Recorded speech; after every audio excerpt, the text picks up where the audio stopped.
Baru coba investasi di B bintang N bintang M bintang. Wah, apakah itu? Saya tidak tahu. Nggak mungkin dong ini kata binomo, nggak mungkin ya. Dan di sini kita juga nggak dapat akun atau apapun itu. Kita hanya kasih uang ke dia sebesar hasil patungan sekeluarga. Oh, gendeng sih. Hai guys, udah lama nih ya kita tidak berjumpa di YouTube ini. Nama aku Abi Bayu buat yang belum kenal ya. Dan kita akan ada di video cerpen atau cerita pengalaman. Nah, buat yang belum tahu, cerita pengalaman adalah sebuah segmen di mana aku ngebacain cerita-cerita pengalaman dari konco-konco Abi Bayu yang udah submit di sosial mediaku, di Instagram atau dimanapun. Nah, kali ini temanya adalah investasi dan semoga dari cerita-cerita pengalaman ini kamu bisa belajar sesuatu yang bermanfaat ataupun dia bisa menginspirasi in some way ya kak guys. Oke, langsung aja kak akan bacot, kita mulai cerita pengalaman pertama. Ini dari baru coba investasi. Baru coba investasi di B bintang N bintang M bintang. Wah, apakah itu? Saya tidak tahu. Nggak mungkin dong ini kata binomo, nggak mungkin ya. Aplikasinya ngebug, tahu-tahu malamnya dapat berita itu nipu. Puji Tuhan. Ya, siapa yang juga menjadi korban dari binomo? Mari kita ngumpul di kolom komentar. Absen yuk. Oke, dari mengatakan begini, tabunganku selama 3 tahun raib dalam sebulan di robot-robotan. Tapi it's okay, aku rapopo. Ya, saya nggak tahu kenapa konco-koncoku itu mereka ini orangnya optimis ya. Jadi meskipun sudah ditipu, tabungan 3 tahun raib, hilang di robot-robotan Gundam ini ya. Yuk coba siapa lagi yang jadi korban robot Gundam, kita kumpul di bawah di kolom komentar ya, termasuk saya. Saya juga pernah jadi korban robot. Aduh. Kebodohan jangan sampai terulang di Anda ya. Cerpen ketiga. Ini agak panjang, jadi kita akan bacakan ya. Karena tampaknya curhatnya lumayan deep ini. Deep. Dari tahun 2020. Nyesek banget sumpah karena tergoda profit yang didapatkan. Sering terjadi di kota-kota besar dan kecil. Jadi ada tetangga aku, dia ngajakin kita semua serumah buat investasi patungan dalam kurung FBX Forex. Kita juga gak ngerti apa-apa waktu itu tentang investasi. Jadi dia jelasin, katanya nanti misal investasi Rp500.000, profitnya itu Rp700.000 dalam seminggu. Bodohnya kita adalah kita terlalu termakan omongannya. Dan di sini kita juga nggak dapat akun atau apapun itu. Kita hanya kasih uang ke dia sebesar 57 juta hasil patungan sekeluarga. Oh, gendeng sih. Gak dapat akun, gak dapat apa-apa loh ya. Terus uangnya dia transfer lagi ke orang yang ajakin dia buat ikut investasi bodong ini. Semoga kok Abi ngerti maksud tahu. Ya, oke, paham lah ya. Jadi ada tetangga ngajakin, kita ngasih duit ke tetangganya ngasih lagi ke orangnya. Orang yang lain gitu, buat didaftarin ke investasi ya. Setelah itu, mulai 2 hari kemudian, kita semua malah diblokir sama si pengajak pertama ini. Wah, ini ada tetangga ya. Tetangga loh padahal. WA diblokir, Facebook diblokir. Oke, akhirnya pas kita nyari nomornya di get kontak, beneran si pengajak satu ini penipu. Note, by the way kita percaya buat investasi ini karena kata tetangga aku, dia udah buktiin sendiri kalau dia beneran dapat profit dalam seminggu. Tapi waktu itu dia hanya kelipatan 500.000 dapat 700.000. Dan mungkin ini strategi si pengajak pertama buat meyakinkan targetnya. Oh, oke, sorry. Ada PS. Pengajak pertama orang yang ngajak si tetangga dan pengajak kedua itu tetangga aku. Jadi ada tetangganya udah nyoba investasi 500.000, itu dapatnya 700.000. Terus dia kasih ke orang. Nah, orang lain ini yang ngeblok WA-nya mereka sama Facebooknya mereka ini. Ini namanya Ponzi ya guys ya. Kalau udah nggak ada produknya, nggak ada akun, itu udah jelas-jelas Ponzi. Ini bodong, jangan sampai kita tertipu. Oke, kita lanjut ke cerita pendek keempat. Ini temanya adalah koper.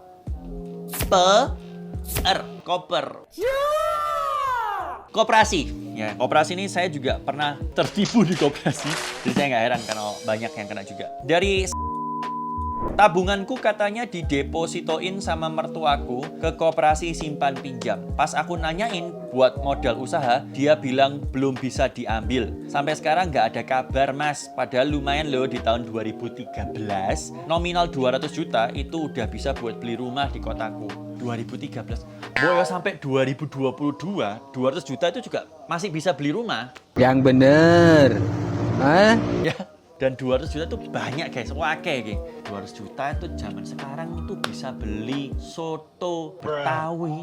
Itu kalau 140.000 itu bisa beli 5.000 porsi. Soto Betawi 5.000 porsi, enak soto Betawi ku. Oke, ya itulah dia polemik atau yang terjadi biasanya di koperasi yang ya nggak semua koperasi mungkin ya, tapi saya juga pernah di koperasi simpan pinjam gini-gini, yaitu mungkin kalau kita nyimpannya di koperasi simpan tarik ya, makanya bisa kita simpan dan kita tarik. Jadi kalau simpan pinjam mungkin untuk bisa kita tarik. Anyway, no offense, nggak semua koperasi, tapi hati-hati sama koperasi yang seperti ini gitu ya, yang menjanjikan keuntungan bla bla bla, apalagi mungkin lebih tinggi dari bank. Itu rawan biasanya suatu saat bisa terjadi gagal bayar. Oke guys, hati-hati. Cerita kelima. Nah ini tuh kalau tadi biasanya sad ending, ini tampaknya happy ending ya. Mari kita bacakan ya guys. Oke, hai Ko Abi, salam kenal, saya dari Aceh Kak. Saya ada cerita pengalaman saya di NFT space. Nah, kalau tadi ini ada dari binary, ada dari robot-robotan, ada dari koperasi, ada dari investasi bodong. Kali ini dari temanya NFT space atau dari perwakilan dari NFT space. Coba kita baca ya. Saya ada cerita pengalaman saya di NFT space yang mungkin bisa memberi semangat teman-teman NFT space. Judulnya ini adalah nikah dari NFT. Gokil ya. Jadi ini pasti harusnya bagus. Saya masih newbie di NFT space. Tahu NFT pertama kali di tahun 2020. Itu pun hanya sekedar tahu dari Jejo karena dulu saya senang sama sneakers. Jadi follow Instagramnya Jejo. Pada saat itu saya sekedar tahu, pengen belajar tapi gak tahu dengan siapa. Sampai akhirnya teman kuliah saya itu update tentang NFT. Saya paham NFT dan belajar banyak dari dia. Awal November 2021 saya mulai belajar. Ini hampir sama kayak aku juga belajarnya di November 2021. 19 November saya coba ikut public mint Sherbet tapi fail, nama project ya Sherbet itu. Dan malah mint di project derivatif Cool Kittens yang sekarang FP-nya 0,00 atau floor price-nya 0. Intinya nggak ada harganya deh. Jadi rugi. Lalu saya coba top up lagi, mulai flip-flip kecil, profit kecil, hingga di tanggal 20 Desember saya sebenarnya dapat chance profit besar di Alien Friends. Tapi karena exit kecepatan, jadi hanya profit kecil exit di 0,06 sampai 0,2. Padahal kalau hold sedikit lebih lama, peak Alien Friends itu di 3,8 ETH atau Ethereum. Jadi buat yang nggak paham tentang NFT, intinya dia jual cepat lah. Jadi dia tuh kecepatan jualnya, dia baru dapat profitnya tuh kecil, tapi tetap profit nih gitu. Nah, masuk tahun 2022, saya miliki jadwal pernikahan di bulan Maret 2022. Masih banyak biaya yang harus saya bayarkan untuk bisa menikahkan wanita idaman saya. Bucin. Melihat besarnya prospek di NFT space, saya memutuskan untuk resign dari kantor dan fokus dengan NFT. Gokil. Nah, mulai dari Januari, saya membuat target per minggu, per bulan, hingga goals yang harus dicapai, yaitu kumpulin dana untuk pernikahan. Mulai dari awal Januari, saya banyak habisin waktu di depan monitor.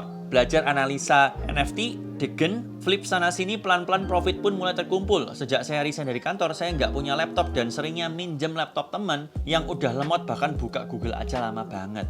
Hingga suatu malam di bulan Februari, saya punya whitelist salah satu project NFT Indonesia dan FV project itu sangat tinggi. Karena saya sadar saya butuh itu untuk menikah, saya langsung flip, berarti langsung dijual sama dia. Saat itu juga, terdiam, pelan mata berkaca, ternyata rezeki saya datang. Benar, rezeki menikah itu pasti ada.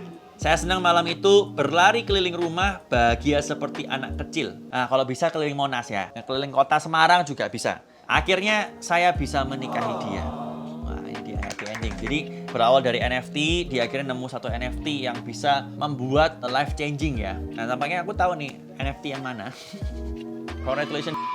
Nggak semua investasi itu memang berujung dengan kegagalan, dan sama, nggak semua investasi itu untung. Tapi biasanya ya, kita ini manusia itu emang sering terpancing sama sesuatu yang namanya cepet kaya atau profit besar, cepet untung lah. Termasuk aku. Tidak memungkiri dulu aku pernah gagal investasi di koperasi, juga pernah ditipu di investasi di koperasi. Di money game juga pernah. Di investasi bodong lain juga pernah. Di robot juga pernah. Jadi namanya manusia itu perlu kita garis bawahi adalah kita jangan sampai ketika tertipu kita sedih terus kita nggak ngapa-ngapain. Jadi kita harus belajar dan juga maju terus. Nah, dari beberapa pengalamanku yang kemarin-kemarin itu ada beberapa bentuk investasi yang aku temukan itu bisa tergolong aman. Yaitu salah satunya adalah di kripto. Oke. Nah, untuk semakin mengamankan atau menjamin keamanan dari kripto ini, kita harus pilih suatu platform yang juga sudah terdaftar dan terbukti aman. Salah satunya adalah Pintu.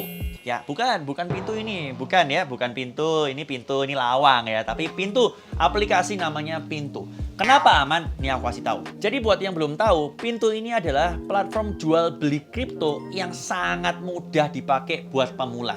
Pintu ini udah terdaftar dan diawasi oleh Bapepti dan juga Kominfo. Plus, kamu bisa tarik danamu kapan aja. Makanya aku bisa bilang ini tuh sangat aman guys. Pintu ini juga simple banget ya guys. Kamu ini gak harus seorang trader untuk bisa investasi di kripto melalui Pintu. Mau kamu itu newbie, orang sibuk, orang pengangguran. Dari mana duitnya? Mau kamu itu orang tua, orang utan, orang macam manapun, kamu bisa pakai aplikasi Pintu dan jadi investor di kripto. Loh Kak Abi, tapi kan aku nggak pernah invest di kripto sebelumnya. Oh tenang, di Pintu itu ada built-in academy-nya. Jadi kamu bisa belajar cara berinvestasi di kripto. Dan di situ juga ada komunitas yang suportif ya guys. Bahkan bisa dibilang komunitas kripto terbesar. Di sana kamu bisa sharing-sharing, bisa ngobrol-ngobrol, jadi bisa belajar banyak juga. Kak Abi, aku tuh pernah ya invest di kripto, tapi aku tuh masih pemula. Oh tenang, ini dia kenapa hebatnya Pintu. Mau kamu itu nggak pernah investasi di kripto, kamu itu pemula di dunia kripto, kamu bisa menggunakan Pintu dengan sangat simple dan nggak ribet. Interface-nya tuh simple, nggak ngebuat bingung karena PDW, dan kamu bisa pakai dengan leluasa. Plus, ingat ya, di sana kan ada komunitas yang bisa saling sharing, saling bantu. Dan ada lagi nih, fitur yang namanya DCA Calculator. Ini adalah fitur yang bisa ngebuat simulasi investasi berdasarkan past performance kamu sebelumnya.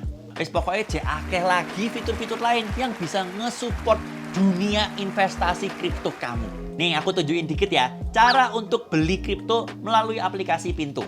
Pertama-tama atau sing namanya awal-awal itu ya guys, kamu tinggal klik aja di halaman homepage aset kripto yang mau kamu beli. Klik aja, terus pilihin tuku. Atau kamu bisa akses fitur beli kripto itu di wallet card. Klik aset kripto, terus pilih tuku. Masukin nominal rupiah yang pengen kamu beli, gak usah kabeh aset buat tuku ya. Enggak, belum. Mungkin kalau kamu udah sugih ya wes gak apa-apa, tapi gak harus ya. Udah, gampang toh. Tapi ingat ya guys, tapi waktu kamu mau investasi, kamu harus tetap research dulu ya. Do your own research. Jangan investasi ikut-ikutan yang lagi ngetren, lagi rame, lagi hype. Itu namanya FOMO. Jangan FOMO, nanti kamu malah boncos. Dan yang paling penting, jangan gunakan uang panas waktu mau investasi. Pakai duit dingin ya.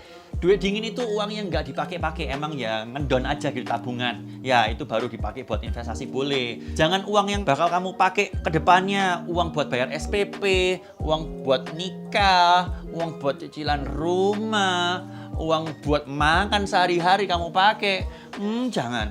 Oke, yaudah sekian dulu cerpen episode kali ini dengan tema investasi. Ingat, dengan Pintu semua bisa jadi investor kripto. Sampai jumpa di episode berikutnya dan share video ini kalau bermanfaat.